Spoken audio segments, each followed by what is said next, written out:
Lonkana Agnosimo alias Longué Longué, notre invité ce soir. Bonsoir et merci d'être avec nous. Bonsoir, merci. Tout d'abord, comment allez-vous? Comment est-ce que vous vous sentez après avoir dévoilé ces images? Euh, je suis soulagé parce que vous imaginez 5 ans après avoir subi ce genre de torture, puisqu'il était question qu'on me tue. Donc, je suis soulagé parce que justice sera faite et ces gens comprendront qu'ils ne sont pas au-dessus de la loi. Donc, je vais dire merci à William Jordan de Jésus, le leader de la diaspora qui est aux États-Unis, qui m'a d'ailleurs informé qu'on a un compatriote qui est aussi en exil aux États-Unis, Patrice Nouma, qui a regardé cette vidéo pendant 5 ans. Donc c'est l'homme qui vous a contacté en vous disant « j'ai cette vidéo ». J'ai cette vidéo. Voilà, et j'ai supplié. Donc il y a 4 jours, hein. C'est une histoire de 4 jours. Alors qu'on m'a torturé en 2009. Voilà, j'ai dit, s'il te plaît, donne-moi cette vidéo.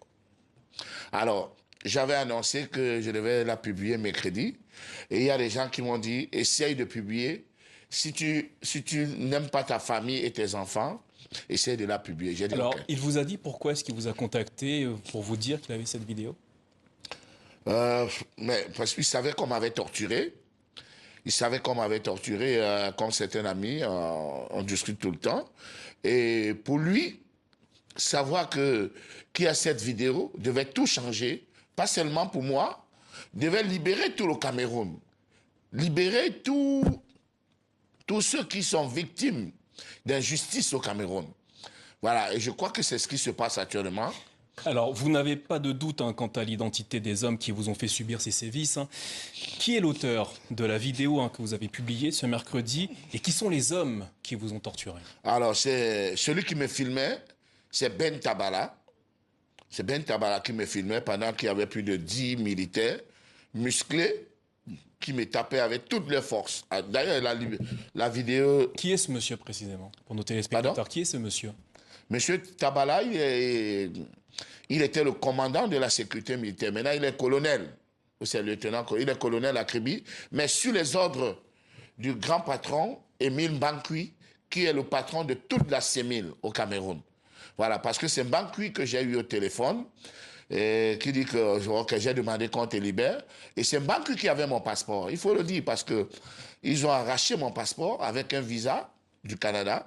Je n'ai plus jamais eu ce passeport. Quand vous dites Bankui, vous parlez d'Émile Bankui, c'est bien ça? Émile Mbankwi Julien.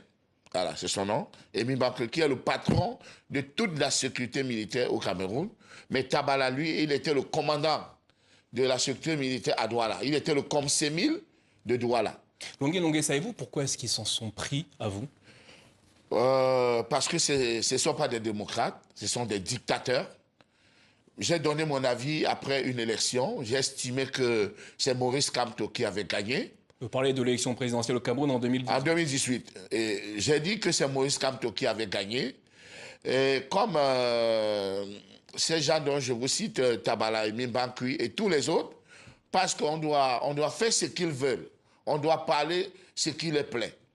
Et moi, ma liberté de penser ne changera jamais, même s'il faut mourir. Alors, Joseph Betty-Assobo, le ministre de la Défense, a réagi à travers un communiqué et a ordonné l'ouverture immédiate d'une enquête au sujet de la vidéo que vous avez dévoilée ce mercredi. Qu'attendez-vous précisément de ces investigations? J'attends que justice soit faite. C'est vrai que chaque fois qu'on ouvre toujours les enquêtes au Cameroun, ça n'aboutit à rien. Mais cette fois-ci, la chance, c'est que je suis en Europe. Imaginez beaucoup de Camerounais qu'on a torturés, mais qui ne peuvent pas avoir un visa pour arriver en France, porter plainte ou en Allemagne. Ils sont là, ils meurent à petit feu. Alors, Dieu a choisi une personne pour libérer tous les Camerounais, pour mourir pour cette cause. Et je dis que Émile Mbankwi et Tabala, on doit les déshabiller. Parce que un fonctionnaire est là pour servir le peuple et non se servir. Alors, il y aura une enquête, donc, mais est-ce que vous avez des preuves vis-à-vis des hommes que vous accusez de vous avoir fait subir? Mais la vidéo est là. La vidéo est là. Vous êtes sûr qu'il s'agissait des membres de la sécurité militaire? Vous avez aucun doute là-dessus? Sur aucun doute. Aucun doute. On doit les interpeller. On doit interpeller Ben Tabala, on doit interpeller Mbankwi. Et maintenant, il y a des petits militaires, les lieutenants, les chefs, tout que je connais. Si je les vois, je vais dire, toi, tu étais là. Et ils vont bref, ils vont se dénoncer.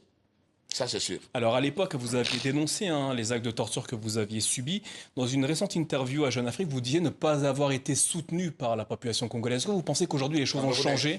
Camerounaise, pardon. Ouais. Est-ce que vous pensez qu'aujourd'hui les choses ont changé? Vous entendez, vous recevez des messages de soutien? Les choses ont changé. Tout le monde, les gens s'excusent. Vraiment, on n'avait pas cru. Quand tu me disais on t'a torturé, personne ne croyait. Vraiment, excuse-nous. On a les larmes aux yeux. D'autres me disent libérateur. Toi seul, tu vas libérer le Cameroun. Même tous les politiciens réunis ne feront pas ce que toi, tu vas faire. Dieu t'a choisi pour libérer le Cameroun. Et je crois que je suis prêt à mourir. Mourir. Parce que l'égoïsme et la boulimie du pouvoir, les gens qui veulent... Imaginez un peu un papa qui a déjà fait 40 ans au pouvoir, il ne comprend pas qu'il doit aller se reposer. Mais Banqui devait aller à la retraite, on l'a prolongé pour 3 ans. Alors imaginez... Longué, quelle est votre situation? Est-ce que vous avez la possibilité de retourner au Cameroun? Je ne peux pas, sinon c'est la mort. C'est vrai que même ici, ils ont des lieutenants, ils ont des antennes ici, même ici, je ne suis pas en sécurité. Mais je vais m'organiser pour que mes sorties soient au moins contrôlées, pour que les gens que je fréquente soient choisis. Voilà, donc je ne compte pas rentrer au Cameroun. J'ai enlevé le Cameroun dans mon programme pour ne pas mourir avant de libérer le Cameroun. Je mourrai après la libération. Longué, merci d'être venu témoigner ce soir sur notre plateau au sujet des sévices que vous avez subis de la part, selon vous, des membres du service de sécurité militaire. Merci à vous. C'est moi qui vous remercie.